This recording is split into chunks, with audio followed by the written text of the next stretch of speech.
So a couple of people have been saying in the comments, tell us about Mary, Queen of Scots. We want to know about her. We haven't really mentioned much about her on this trip.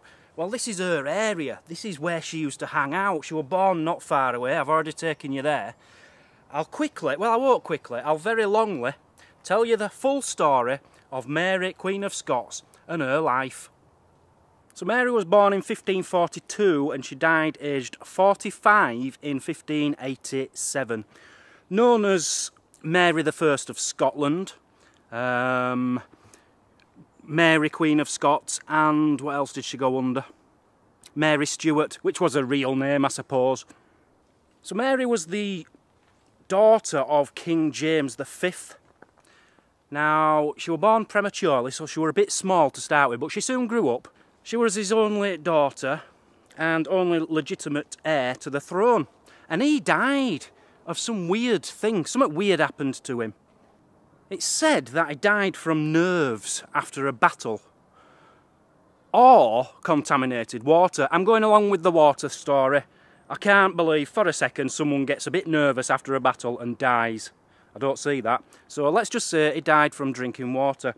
6 days later, his little baby Mary was made queen. She became the Queen of Scotland.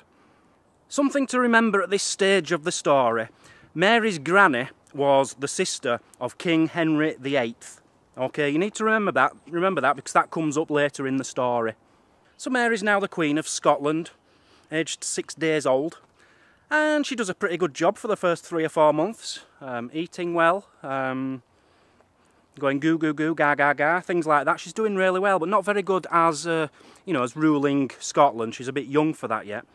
Anyway, King Henry VIII, her grandmother's, is basically her great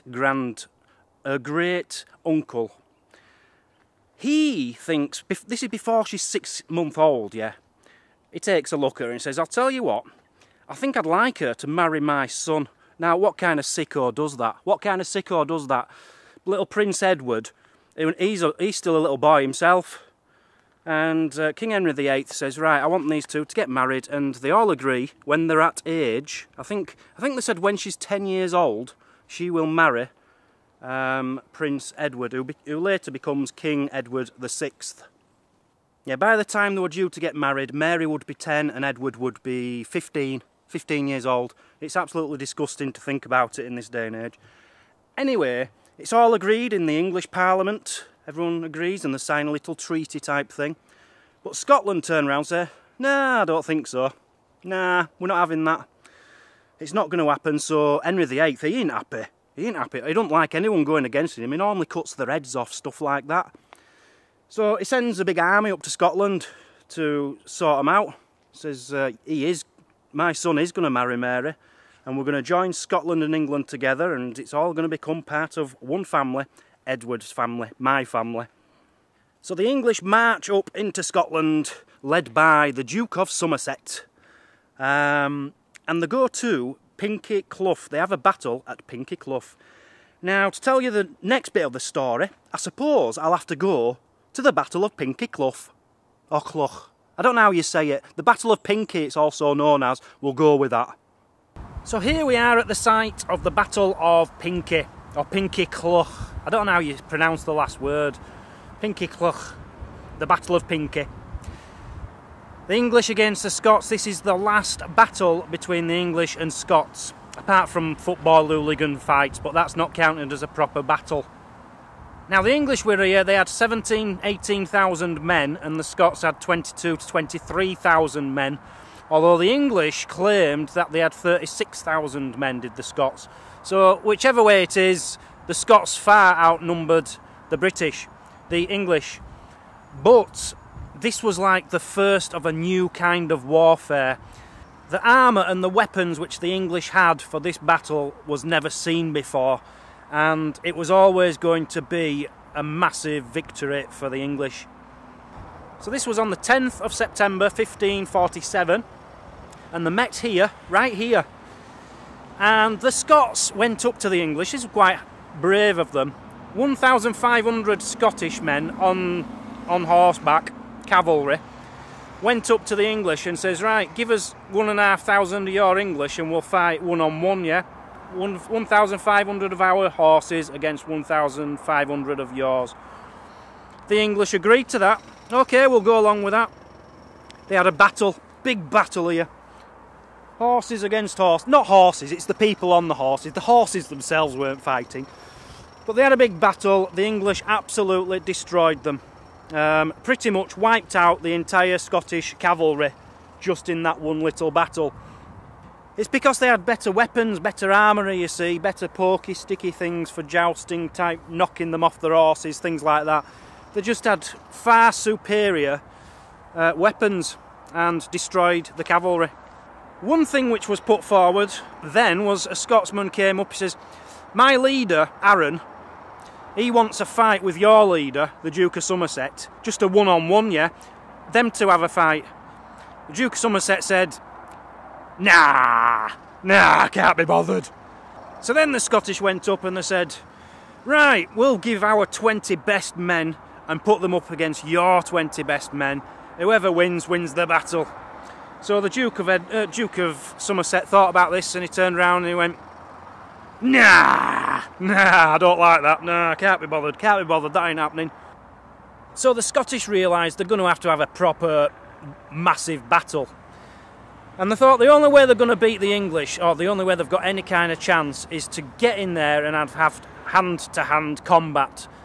Because the English had far superior weapons. So the Scottish just charged at the English. It didn't work. They had no chance. It was never going to work. Over here you've got, I think that's the River Esk.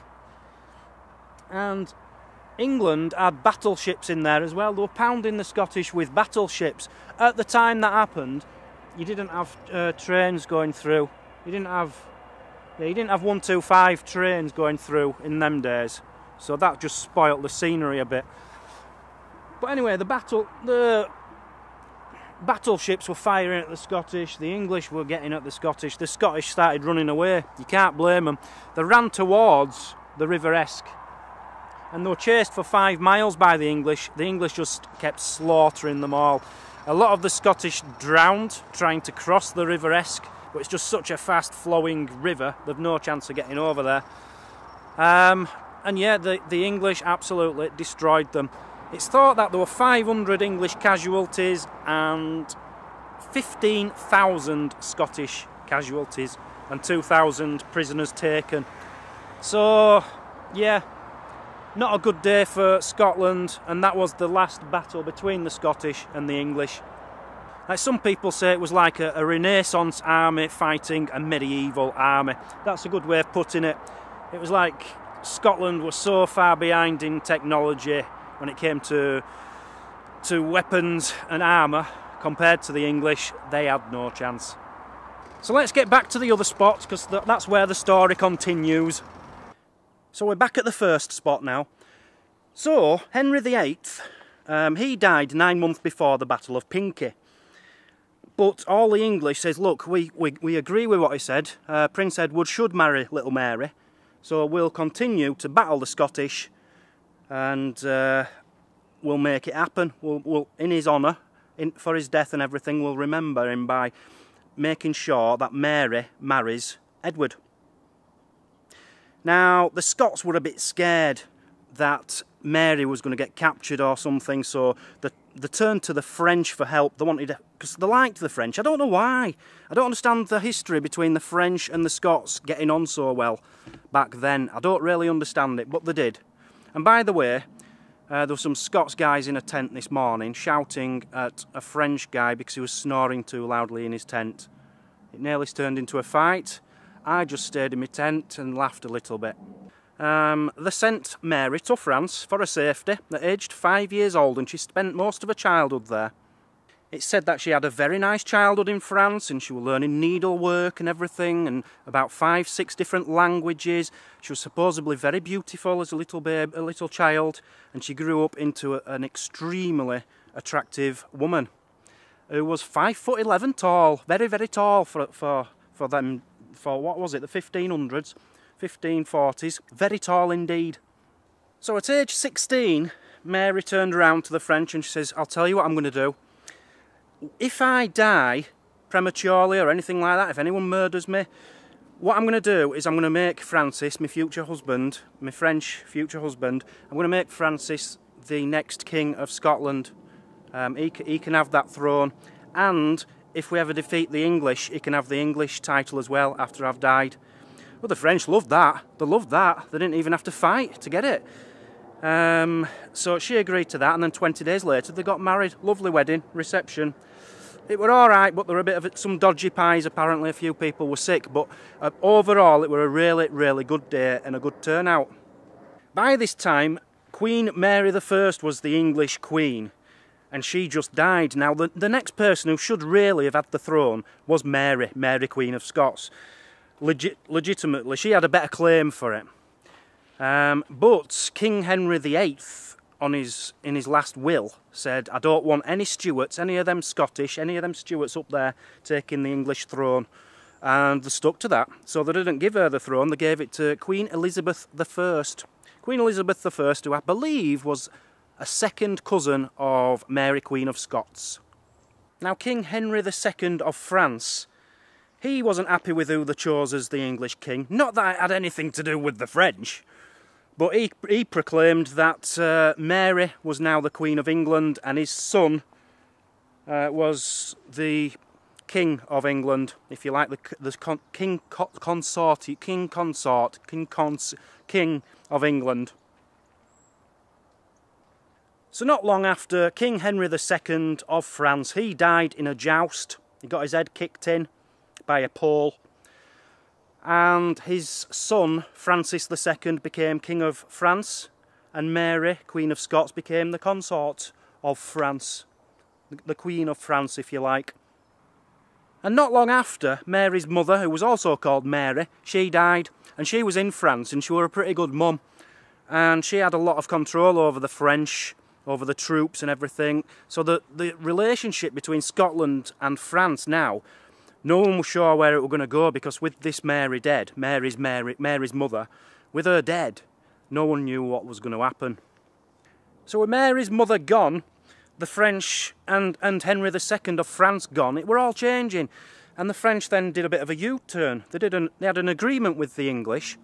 The agreement was, right, we'll take all French and English people out of Scotland, we'll leave Scotland alone, and Elizabeth I we will now see as the King of England. The French said that, so Mary was no longer seen as the King of England by the French. Mary didn't agree with that. She still thought she should be the Queen of England. And then it got even worse. She turned 18 and her husband died. Francis II, he died. Do you know what he died from? Honestly, they're so soft, these French. An ear infection. He got an ear infection and he died. How bad's that? So who became the King of France after that? It was Francis's little brother, who was 10 years old. He became king, but the person who ruled the country was his mother. Catherine, she was called. Now, Mary and Catherine didn't get on. Catherine never liked her daughter-in-law. So it was never going to work. She just turned against her straight away. So Mary thought she'd better get out of France. She disappeared from France, I think aged 18 or 19, and went back to Scotland. Now, this is where it all started to get a bit ugly, because Mary was a devout Catholic, and all of Scotland and England were divided between Catholics and Protestants at the time. Mary's brother was a Protestant, and he became an enemy of his own sister eventually. Her brother was called the Earl of Bothwell, and he actually became the leader of the Protestants. That's how high up he became. He hated Catholics.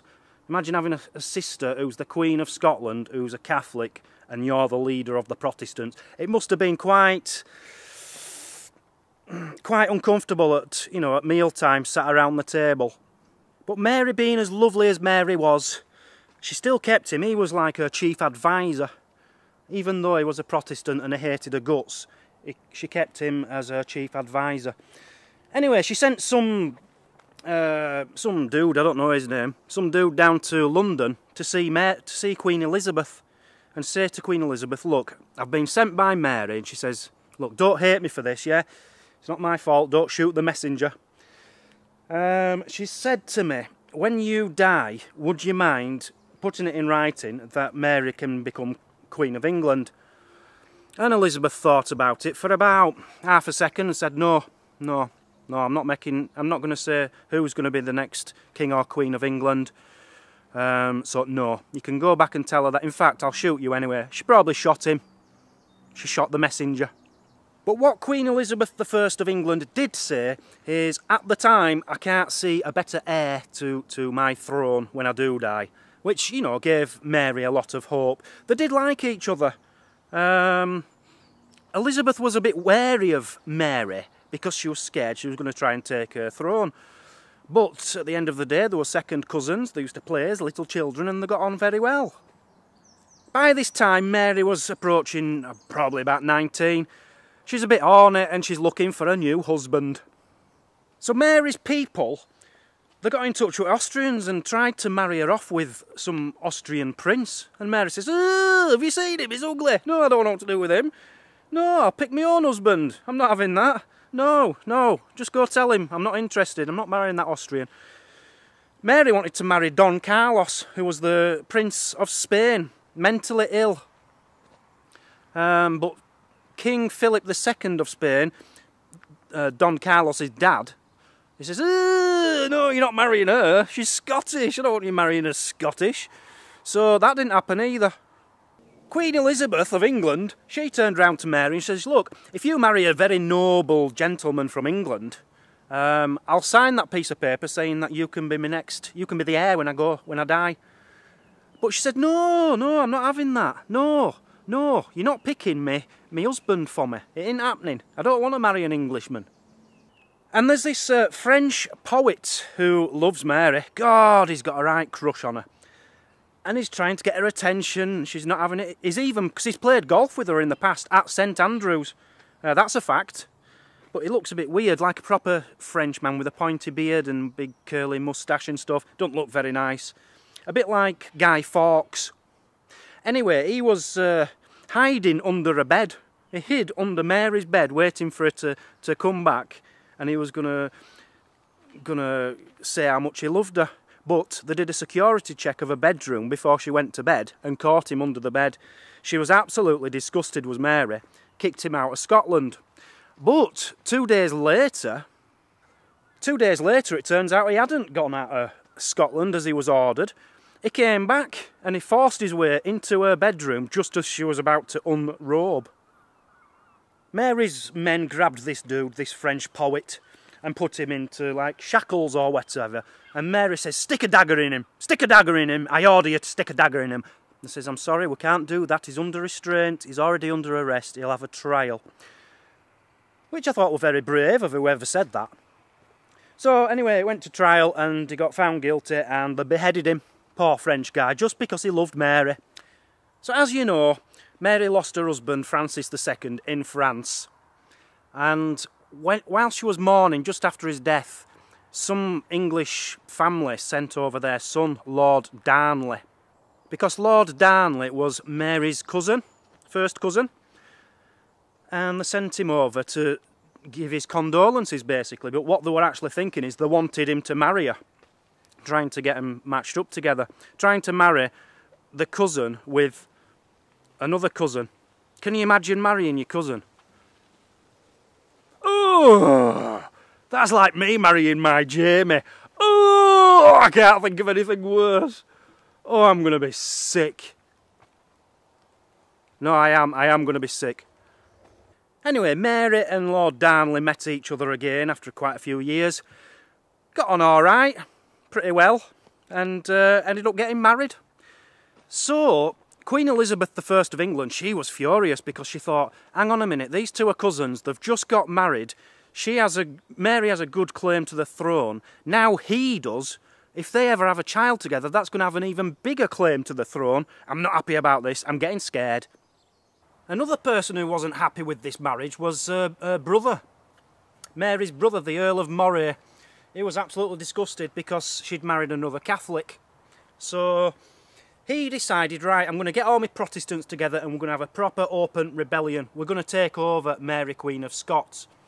So Mary heard about this. She was furious. How can my brother do this to me? So she set off from Edinburgh to try and catch him, to have a word with him.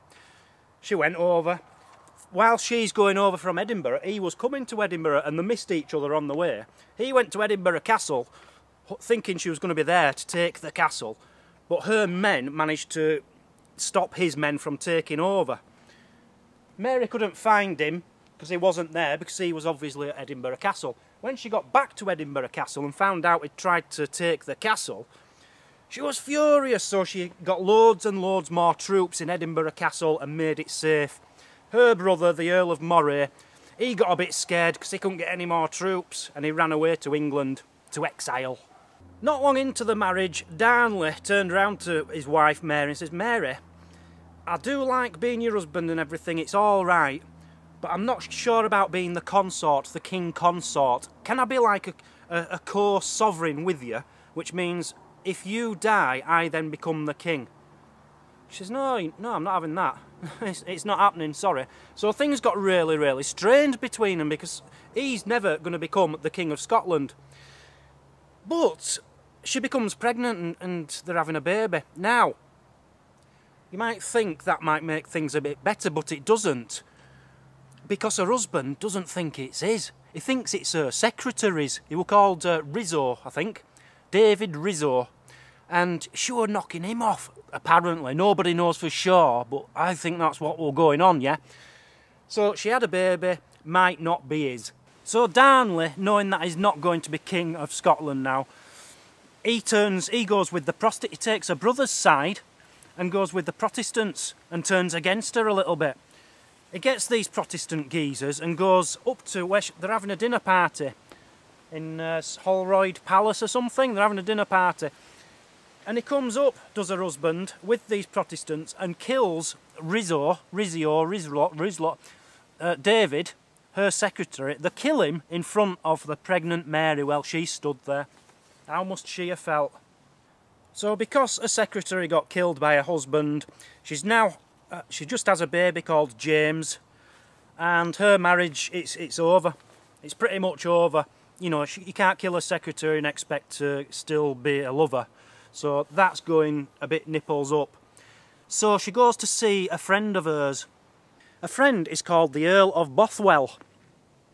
The Earl of Bothwell, he's pretty poorly. He got some injuries from some scuffle. He got in a bit of a fight. And he's injured, so she goes to see the guy. On her way back from seeing him, she gets really ill. I don't know if she got a disease off him or what, I don't know, but she became really ill. And she's close to dying, that's how bad it was. So here we are at Craigmillar Castle. Now this has got some ties with Mary Queen of Scots, which I'll get into. But they started building this in the late 1200s, and it took them at least 200 years to build. 200 years! Now, it's beautiful. It is one of the best medieval castles in Britain. Certainly the best, in the best shape out of most of the castles I've been to. I'll tell you the story and then we'll have a quick look around. So as I said, Mary wasn't getting on with her husband Darnley, and she just had a baby. James, who later became King James VI.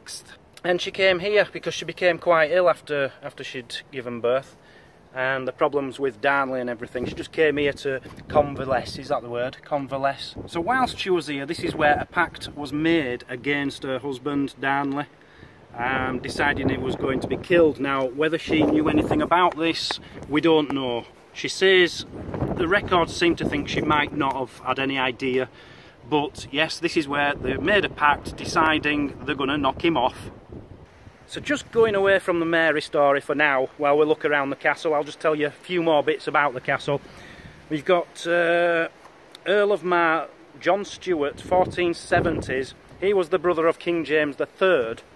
He was held prisoner here, suspected of witchcraft. Bit of a wizard. Suspected of witchcraft, and he died in mysterious circumstances, as you would if you're studying witchcraft. So I've told you about King Henry VIII coming over and starting all these fights in Scotland to try and get his son to marry Mary. Well, he came here and he burnt this castle. Well, he didn't come. His men came here and burnt this castle down, apparently. But you can't see any burn marks. It didn't do a very good job. What we're in now was a church. Just read a sign out here. Converted into a church in 1687. And then in 2015 it was converted into some toilets. So one last thing before we go inside. Other people who have been are James VI, the son of Mary. He has been here himself, and so has Queen Victoria. She's paid a visit. So Mary came here twice, and she used to love to do archery, hawking and riding here, apparently. That used to be a big pool, and Mary, I believe, was stood right there at one point firing her archery stuff just over here. I know that because there's a picture here. Oh, that's how they imagine it did happen. Whose hands are them? Who's that there? Not my hands. Ugh. I'm presuming this used to be a staircase, but you've got pigeons living in here now. This must be to stop them getting in, but it doesn't work. And in here is the kitchen. I'm guessing this was the kitchen with this big hearth. So this is the living room, and in here, this is the bedchambers. So they'd sleep in here, they'd living rooming in there. That's a fireplace, that's from the 1500s, that's pretty cool. But down here, this is exciting. So the wine cellar. Excuse me for being thick, but isn't a wine cellar supposed to have wine in it? Isn't this just a cellar? It's just a cellar. I wouldn't have come down if I'd have known. I used to live in a cellar. So now we're in the cellar, which isn't a wine cellar, this is a normal cellar. If there's any wine in here, there'll be trouble. Small garage, 1 minute.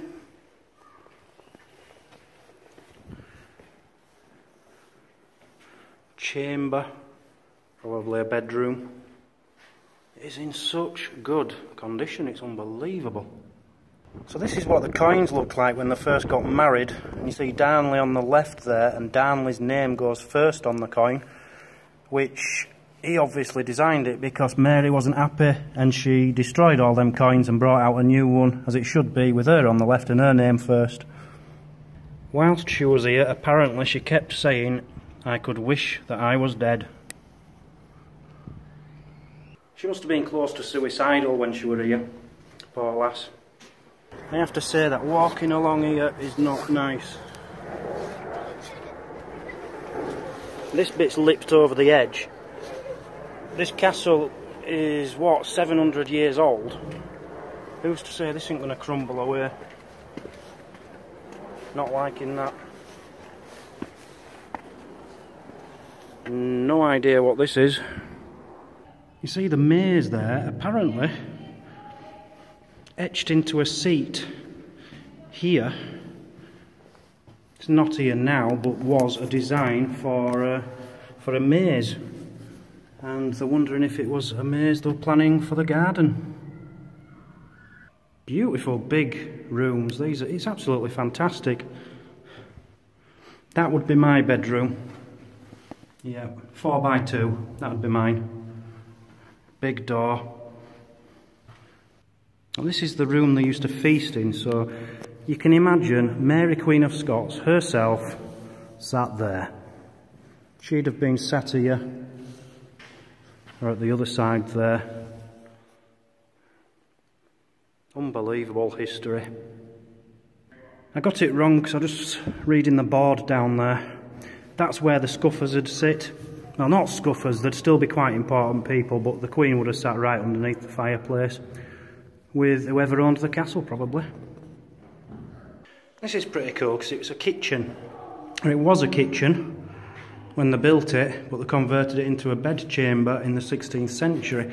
Now I'm wondering if this is the rebuild to turn it into a bedroom to make a fireplace, and that would have been part of the kitchen, and this would have been an entire hearth, you know, a cooking area. That's my guess. So that's Craigmillar Castle. That's where the Queen Mary, Queen of Scots was, let's get back to the story.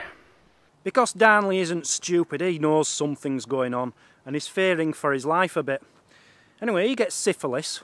Don't ask me, I don't know why. I don't know why they all got syphilis, but they did. He ran away and he went to stay on his dad's estate in Glasgow. Now, I don't know if you've ever seen an estate in Glasgow, but you wouldn't expect someone of such high importance to be staying on an estate in Glasgow. That must have been pretty rough. Now, Mary had to be seen to be on her husband's side, on Darnley's side. So she says to him, she'd give him a call or an email, one of the two. She says, "Come on, come back. Let's make you better. I know you're ill. I've heard you're ill. Just come back here and we'll sort things out, yeah?"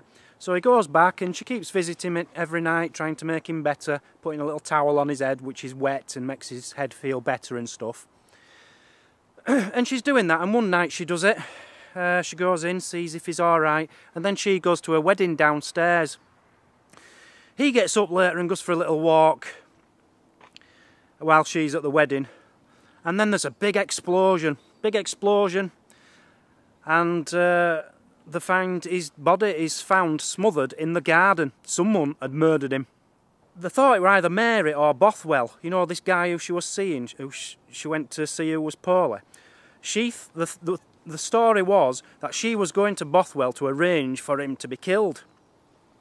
So people were thinking it's Bothwell, but Elizabeth I wrote this letter saying, "Everybody in the world is thinking that you're protecting the people who have killed your husband, and you're not looking good.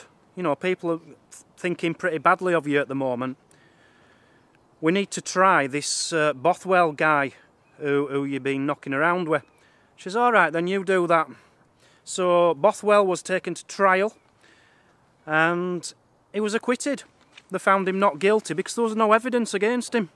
So he got away with it. And then, this is where it just got stupid. 1 week later, Mary marries Bothwell. Her husband had just died. The whole of Scotland was in absolute uproar. How can you marry this man who has just been accused of murdering your husband? She says, "Yeah, but he didn't murder him, did he? It's gone to trial, he got found not guilty, so leave him alone." Anyway, they all turned against her, and they came to meet her right here. That's why I came here in the first place. They met here, and they were negotiating with Mary and her husband, and these other people who were against her. They were negotiating, and they says, "Look, we'll let him go. Go on, you can go. You ride away." So he went.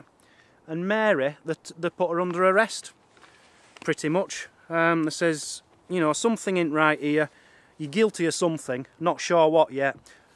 But you are now under arrest. From this moment forward, you are not the Queen of Scotland.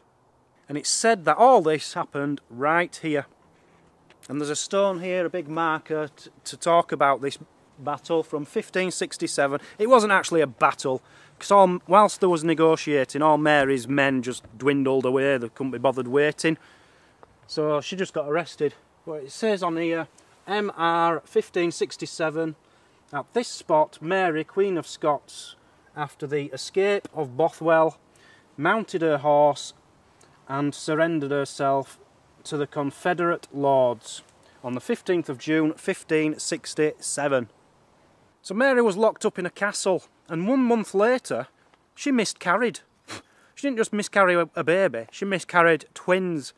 She miscarried twins 1 month after she was right here surrendering.